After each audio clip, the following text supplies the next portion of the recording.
So I'm going to interpret your question, Chris, as an area where potentially Canada can exert some influence and have some impact in the world at a time where I think two important things are going on. First, there's a need for a bunch of reasons, which we can talk about, for the assertion of Western liberal democratic values in the world. And second, the center of economic gravity of our world is moving toward Asia, not just toward China, but toward India, toward Southeast Asia, to some degree, to one or two countries in Latin America. But that center of gravity is moving, and Canada needs to be present in those places where that center of gravity is moving. So my thought is that the answer lies in cities.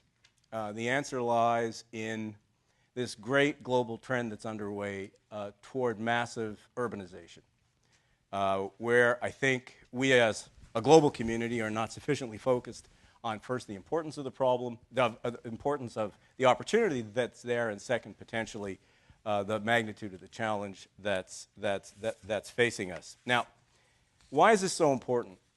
Well, it's no surprise. I mean, cities have been motors of economic development for a long time. But what we've never seen in the world before is the speed and the scale of urbanization that's going on in the world today. Cities being a motor of economic growth, not too surprising, because cities are where people and technology meet, and that creates productivity and growth. But just a couple of numbers. Of the 600 largest cities in the world, and let's say there are 25 or 2,600 cities in the world of some consequence, of the 600, those 600 cities are going to constitute 65% of the world's economic growth over the next number of years. 400 of them in quote-unquote higher growth markets, emerging markets, they're going to contribute 50%, half of the world's economic growth going forward. Those are huge numbers. It's not surprising, given the way economic growth is evolving and what the motors of economic growth are around innovation and creativity and ideas, that cities are going to become more and more important as drivers of economic growth going forward. But it's very important, I think, that this process go well, because it sounds okay if you say it fast. But the issue here is the needs that are going to be generated by this speed of urbanization are just, they are virtually without precedent. Today, about $10 trillion a year is invested in the development of cities.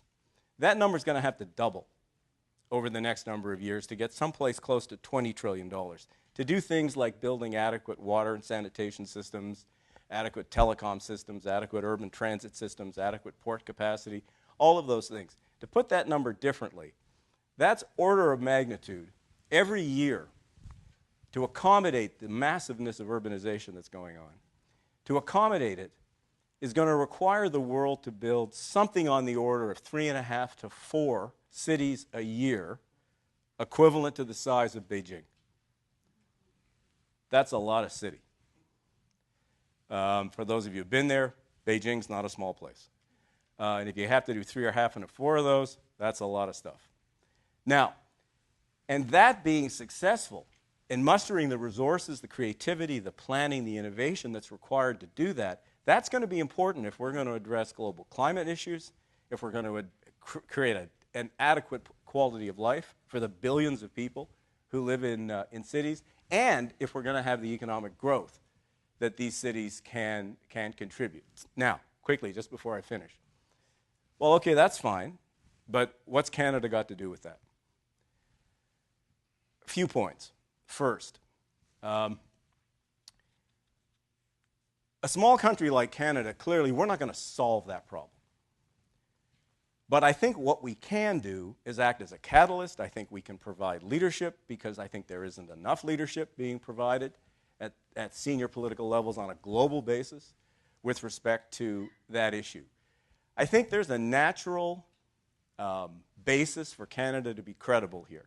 First, we have a reputation for building and creating livable cities. But that's not the most important thing.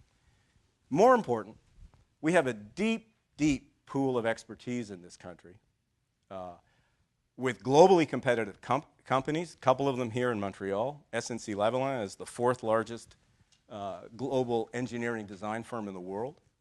There are many others. So we have a deep base of corporate capability to provide expertise. We have 10 or 11 universities in Canada that place a focus on, with centers focused on urban development and urban design. Third, we have pension funds. I'm biased a little bit in that regard. But we have pension funds who are among the most sophisticated investors in infrastructure in the world.